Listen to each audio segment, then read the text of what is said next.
Des rappeurs populaires comme Way NW Millie, Way NW Bartlin et Moo-Up risquent de passer leur vie derrière les barreaux. Ce n'est pas tout à fait nouveau que des rappeurs se fassent jeter la pierre et finissent en prison à vie, et quelques rappeurs ont subi ce sort. C'est pourquoi nous nous demandons ce que ces rappeurs ont dit lors de leurs dernières interviews avant d'être condamnés à la prison à vie. Voici les dernières interviews des rappeurs avant leur condamnation à la prison à vie. Big Lurch. C'est l'une des interviews que Big Lurch a données alors qu'il se trouvait dans un établissement pénitentiaire. Mais le rappeur s'est-il retrouvé derrière les barreaux? C'est en avril 2002 que le monde a découvert l'horrible réalité des actes de Big Lurch. Tinisha Isaïs, aspirante actrice de 21 ans et colocataire de Big Lurch, a été victime d'un crime brutal et inimaginable. Sa vie a été tragiquement interrompue et les détails de son meurtre ont provoqué une onde de choc au sein de la communauté. Lorsque la police est arrivée à l'appartement d'Isaïs, elle a été confrontée à une scène d'horreur totale. Sa poitrine a été déchiquetée et son corps présente des traces de violence extrême. Mais ce qui est encore plus inquiétant, c'est l'état dans lequel ils ont trouvé Big Lurch lui-même. Couvert de sang, il errait dans les rues, apparemment hébété, avec des morceaux du poumon d'Isaïs dans l'estomac. Les preuves étant accablantes, Big Lurch a été rapidement arrêté et inculpé de meurtre et d'homicide involontaire aggravé. La frénésie médiatique autour de cette affaire a été sans précédent, le public ayant du mal à comprendre les détails macabres du crime commis par un homme qui avait été une étoile montante du monde du hip-hop. Lors de son procès, Big Lurch a plaidé non coupable pour cause d'aliénation mentale. Il a affirmé qu'il était sous l'influence du PCP, une puissante drogue hallucinogène, au moment du meurtre. Thomas Moore, le petit ami d'ICI et témoin au procès, a déclaré que Big Lurch et lui avaient passé la soirée à fumer du PCP, ce qui a encore compliqué le récit de l'affaire. Toutefois, le tribunal a estimé que la consommation de drogue de Big Lurch ne suffisait pas à le rendre fou et à excuser son comportement. Le jury l'a déclaré coupable de meurtre et d'homicide involontaire aggravé et, en ce jour fatidique du 7 novembre 2003, il a été condamné à la prison à vie sans possibilité de libération conditionnelle. Mais qu'est-ce qui a conduit à ce jour fatidique? Cela nous ramène à l'âge de 15 ans, où Antron se produisait déjà professionnellement et gagnait en reconnaissance sur la scène rap locale. Cependant, la musique sur laquelle il travaillait abordait les thèmes de la violence, de la consommation de drogue et des coups portés par les gangs. Ce choix n'est pas surprenant, compte tenu des relations bien documentées de l'État avec des gangs tels que les Bloods, les Crips, la mafia mexicaine, le MS-13 et les Satanas, ainsi qu'avec le célèbre Eminem, qui a vendu des disques de platine dans ses albums tels que Marshall Mathers, entre autres. Mais le contenu des paroles de Big Lurch va au-delà de la norme. Il s'est inspiré de tueurs réels tels que Charles Manson et Jeffrey Dahmer, insufflant à sa musique un côté choquant et violent. Ces références ont contribué à l'émergence du rap horrorcore, qui vise à choquer et à provoquer par ses thèmes graphiques et dérangeants. Pendant son séjour en Californie, Big Lurch a eu l'occasion de collaborer avec des rappeurs de renom et de côtoyer des poids lourds de l'industrie. En 1996, il s'est fait connaître en participant à la chanson de U40 intitulée Record Haters. Cette percée a conduit à d'autres collaborations avec des artistes comme M. Dre et Mystical, ainsi qu'à des interactions avec des personnalités influentes comme Too Short et Yukmuth. Big Lurch se rend fréquemment au Slop Shop Studios, un studio d'enregistrement réputé de la Bay Area, où il travaille sur sa musique avec le producteur Mike Mosley. C'est au Slop Shop Studios qu'il rencontre Rick Rock et Donny Baby, avec lesquels il forme un groupe appelé Cosmic Slop Shop. Ce nom rendait hommage au studio où ils enregistraient et créaient souvent de la musique. Le talent et le travail acharné du groupe ont attiré l'attention de MCA Records, ce qui leur a permis de signer un contrat d'enregistrement. En 1998, ils sortent leur seul album studio intitulé The Family. Le single de l'album, Sinful, est devenu un petit succès, atteignant la 18e place du classement Billboard Hot Rap Songs. Cependant, malgré le succès initial, les ventes de l'album n'ont pas répondu aux attentes de MCA Records, ce qui a conduit à la dissolution de Cosmic Slop Shop. Sans se laisser décourager par ce revers, Big Lurch poursuit sa carrière en solo. Il signe un contrat solo avec Black Market Records le 16 septembre 2000, le lendemain de son 24e anniversaire. Cependant, sa carrière prometteuse a pris un tournant tragique lorsqu'un accident de voiture l'a laissé avec des blessures catastrophiques, dont une fracture du cou. La douleur atroce qu'il a endurée l'a conduit à chercher un soulagement dans les drogues, en particulier le PCP, qui lui a procuré un répit temporaire, mais l'a aussi plongé dans un monde d'hallucinations vivantes. Malgré ses difficultés personnelles, Big Lurch est resté fidèle à sa musique, collaborant avec d'autres rappeurs et travaillant sur ses projets solo. Personne ne se doutait que sa vie prendrait un tournant horrible, menant à un crime choquant qui changerait à jamais son héritage. Au fur et à mesure que sa consommation de drogue augmentait, Big Lurch s'enfonçait dans un monde de ténèbres et de détachement de la réalité. Il faisait souvent des excès, consommant du PCP pendant des jours sans manger. C'est au cours de l'un de ces épisodes de drogue qu'un événement tragique s'est produit. Le 9 avril 2002, Big Lurch s'est embarqué avec un groupe d'amis dans une beuverie de PCP. La fête était excessive et ses amis lui fournissaient continuellement de la drogue. Le lendemain, le 10 avril, une jeune femme du nom d'Alyssa Allen est entrée dans l'appartement de Tanisha, sans se douter de l'horreur qui l'attendait. Alyssa est en état de choc lorsqu'elle découvre le corps sans vie de son amie Tanisha, dans un état de mutilation inimaginable. Couvert de sang et de viscères, le corps de Tanisha était à peine reconnaissable. Des témoins oculaires ont ensuite révélé les détails horribles du crime. Alors qu'il était encore en transe sous l'effet de la drogue, Big Lurch avait ordonné à tout le monde de quitter l'appartement, à l'exception de Tanisha. Seul avec elle, il croyait que la fin du monde était proche et qu'il devait trouver et tuer le diable pour l'empêcher. Tragiquement, il a vu Tanisha comme l'incarnation du diable et s'est embarqué dans une mission pour l'éliminer. Maîtrisant Tanisha, Big Lurch l'a frappée à plusieurs reprises avec une trottinette pour enfants, lui causant un grave traumatisme crânien. Mais son agression violente ne s'est pas arrêtée là. Il l'a poignardée à plusieurs reprises dans la poitrine et le cœur, jusqu'à ce que la lame du couteau se brise dans son épaule. La brutalité s'est intensifiée lorsqu'il lui a ouvert l'estomac, fendant sa cage thoracique et exposant ses organes internes. Dans un horrible acte de cannibalisme, Big Lurch a atteint la poitrine de Tanisha et lui a arraché un poumon à main nue. Il a ensuite mordu le poumon et les intestins de la jeune femme. Des marques de morsures ont été retrouvées sur différentes parties du corps de la jeune femme, y compris sur son visage. Des témoins ont découvert Big Lurch non loin de la scène, nu et couvert de ce qui semblait être le sang de Tanisha. Il se tenait au milieu de la rue, fixant le ciel, apparemment déconnecté de la réalité. Le poumon de Tanisha a été retrouvé en sa possession, partiellement dévoré. À l'arrivée de la police, Big Lurch a grogné comme un animal sauvage avant d'être maîtrisé et placé en garde à vue. Des examens médicaux ont confirmé la présence de tissus humains étrangers dans son estomac, ce qui constitue une preuve supplémentaire de son horrible acte de cannibalisme. Après la découverte de la scène de crime macabre, Big Lurch a été placé en garde à vue par la police. Lorsqu'il s'est réveillé d'un coma de 2 semaines induit par le PCP, il a affirmé n'avoir aucun souvenir des coups, du meurtre et de l'attaque cannibale qu'il avait perpétrée sur Tanisha. Selon Big Lurch, la dernière chose dont il se souvient est un sentiment d'obscurité qui l'envahit, qu'il ne peut plus contenir, et il a toujours eu l'impression d'être victime d'un coup monté. En préparation de son procès, Big Lurch a comparu devant la Cour supérieure de Compton le 13 juin 2003. Il a plaidé non coupable pour cause d'aliénation mentale, affirmant qu'il n'avait pas toute sa tête au moment du meurtre de Tanisha. Cependant, après avoir entendu les preuves présentées, le juge Jack Morgan a déterminé que, bien qu'il ait été sous l'influence du PCP, Big Lurch n'était pas fou et qu'il devrait faire face à un procès pénal complet. Big Lurch a été inculpé de meurtre au premier degré, de torture et d'homicide involontaire aggravé. Fait intéressant, Milton Grimes, le propriétaire de la maison de disques sur laquelle Big Lurch était signé, a servi d'avocat pour sa défense. Grimes avait un intérêt direct dans l'affaire, car le label devait sortir l'album solo de Big Lurch intitulé The Puppet Master, qui a ensuite été modifié en It's All Bad sans son consentement. Le label aurait cherché à exploiter l'attention médiatique entourant le rappeur pour augmenter les ventes de l'album. Au cours du procès, la défense a soutenu que Big Lurch avait été manipulé et influencé par les personnes dont il s'entourait, qui lui fournissaient du PCP dans l'intention malveillante d'augmenter son agressivité et sa valeur marchande en tant qu'artiste horrorcore. Cependant, malgré les efforts de la défense, le jury a mis moins d'1 heure à déclarer Big Lurch coupable de tous les crimes dont il était accusé. À la suite de sa condamnation, Big Lurch a été condamné à 2 peines de prison à vie, sans possibilité de libération conditionnelle. Il a également été soumis à un minimum de 4 à 5 ans d'isolement pendant son séjour à la prison d'État de Californie. En raison de son comportement, qui consistait notamment à se bagarrer et à agresser les gardiens, il a finalement été transféré au California Healthcare Facility de Stockton, spécialisé dans les patients incarcérés souffrant de problèmes de santé mentale et de besoins médicaux aigus à long terme. Plus tard, il a été transféré à la prison d'État de Salinas Valley, en Californie. La nature choquante et horrible du crime, associée aux détails troublants entourant les actions de Big Lurch, a laissé beaucoup de gens s'interroger sur les profondeurs de la dépravation humaine. Si certains affirment que justice a été rendue, les véritables motifs et circonstances du meurtre de Tanisha Isais ne seront peut-être jamais entièrement élucidés. C-Murder. Au début des années 2000, l'industrie musicale a été marquée par l'ascension de Corey Miller, mieux connu sous son nom de scène, C-Murder. En tant que rappeur signé chez No Limit Records, fondé par son frère Master P, C-Murder a connu un grand succès avec son groupe TRU et sa carrière solo. Son premier album, Life or Death, a été certifié disque de platine 1 an après sa sortie, suivi de Bossalini, certifié or.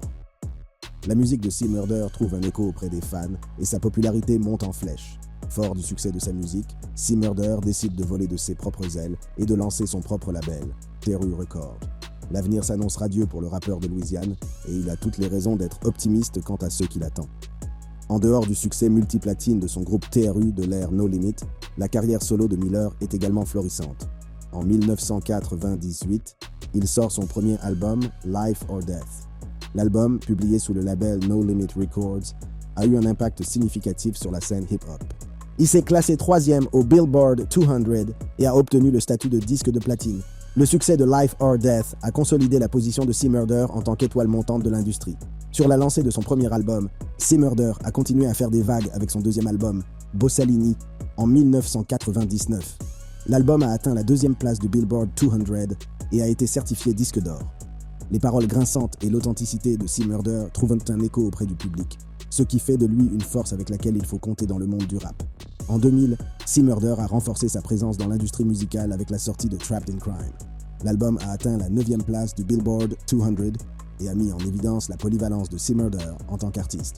Il contient le tube Down for My Ends, qui est devenu un hymne à la rue et a propulsé C-Murder sous les feux de la rampe.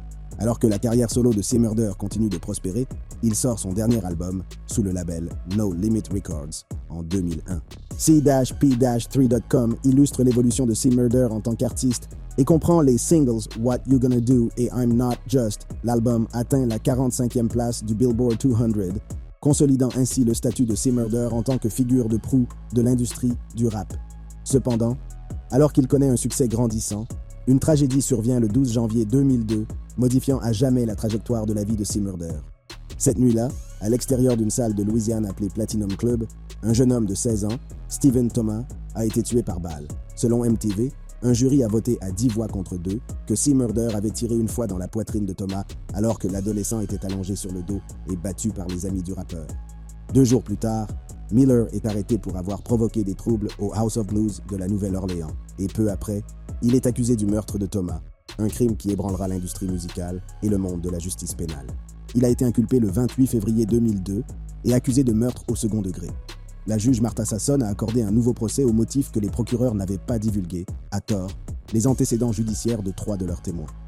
Le juge l'a autorisé à faire la promotion de son nouveau CD, dont le titre n'est pas encore connu, et de son roman Death Around the Corner, alors qu'il était assigné à résidence, mais il a décidé qu'une ordonnance de silence relative à l'affaire resterait en vigueur. Les conditions de l'assignation à résidence requièrent l'autorisation du juge pour tous les visiteurs, y compris les journalistes.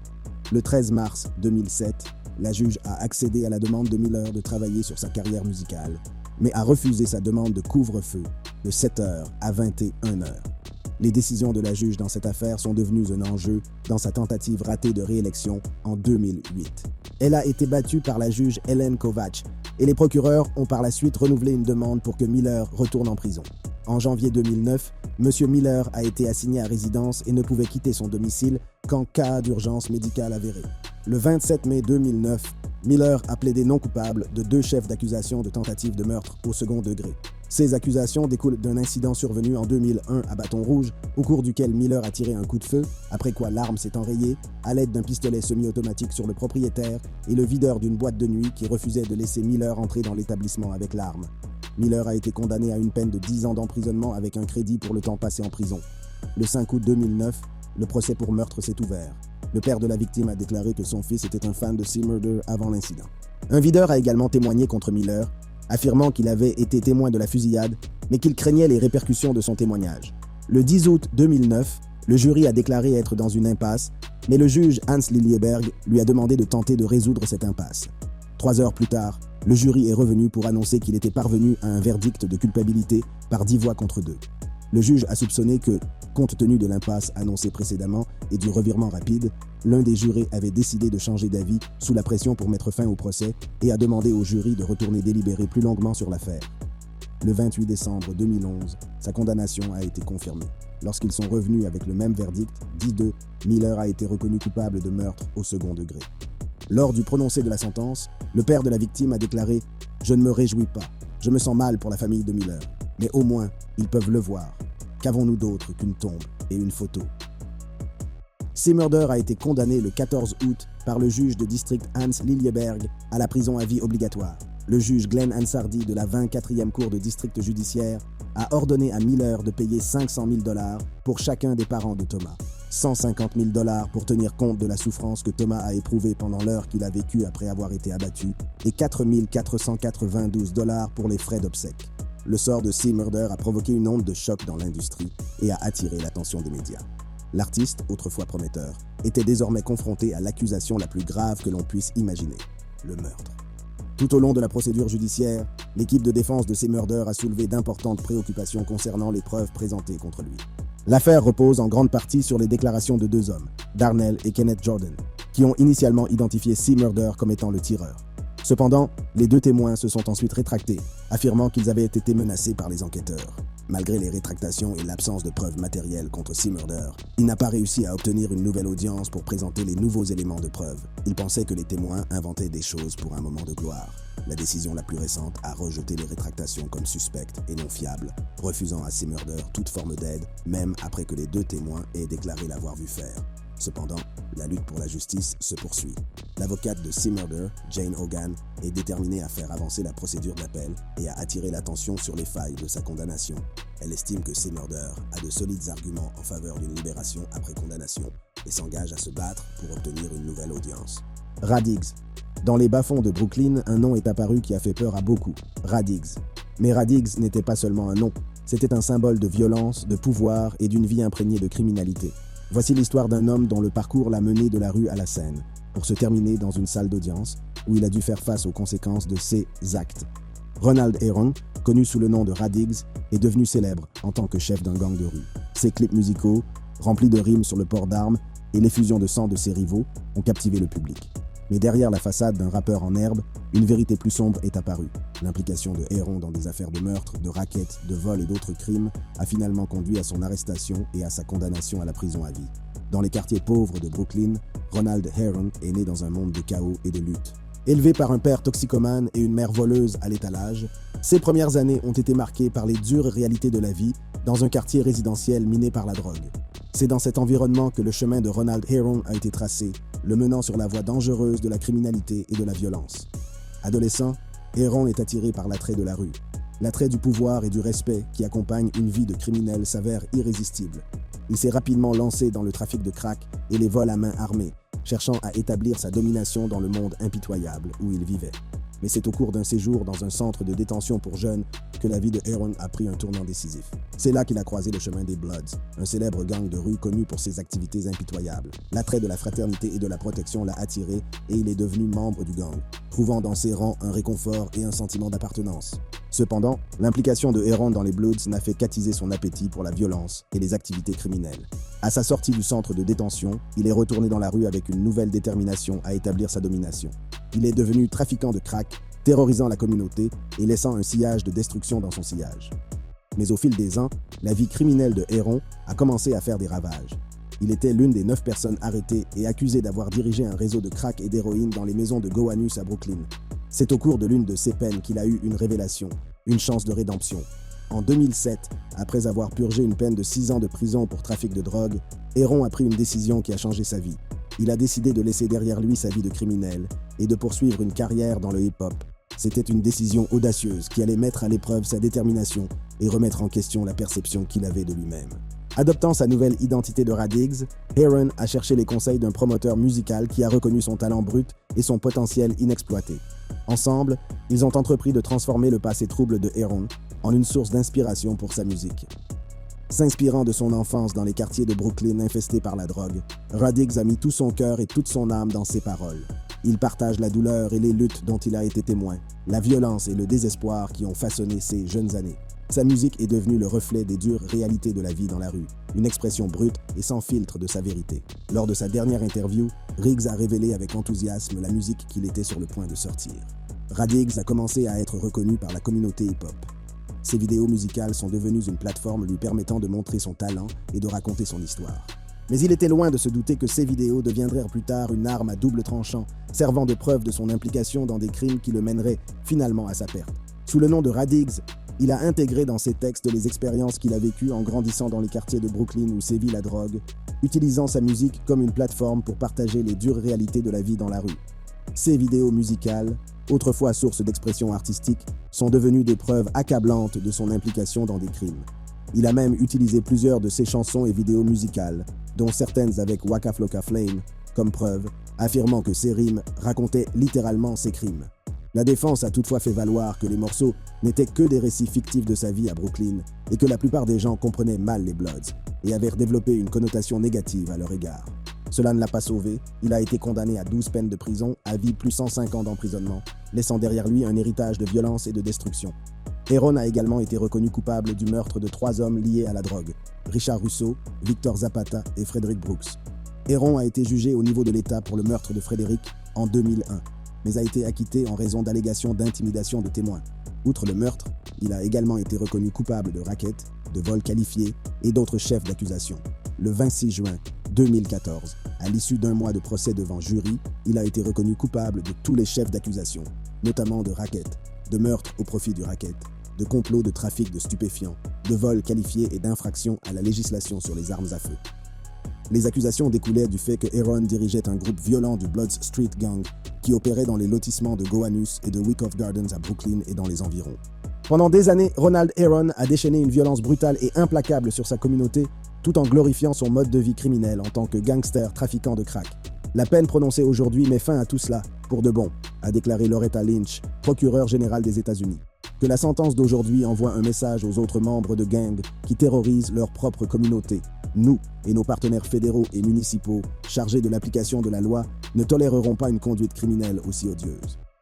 Madame Lynch a remercié les agents et les enquêteurs du FBI et de la police de New York qui ont travaillé sans relâche pour démanteler ce gang violent et traduire Aaron en justice. Cependant, Raddiggs continue de clamer son innocence. Vous restez assis ici et continuez à dépeindre cette image selon laquelle je suis le diable incarné, le fléau de la justice, ce ne sont que des conneries. Lors du procès, le gouvernement a prouvé que Aaron avait commis de nombreux crimes violents pour soutenir son trafic de drogue autour de 2 communautés de logements sociaux de la ville de New York, situées dans le quartier de Byram Hill à Brooklyn. Ces histoires nous rappellent avec effroi la face cachée de l'industrie musicale, mais s'arrêteront-elles là? Seul l'avenir nous le dira. Si vous avez aimé regarder cette vidéo, cliquez sur l'une des boîtes qui s'affichent sur votre écran pour regarder d'autres contenus similaires.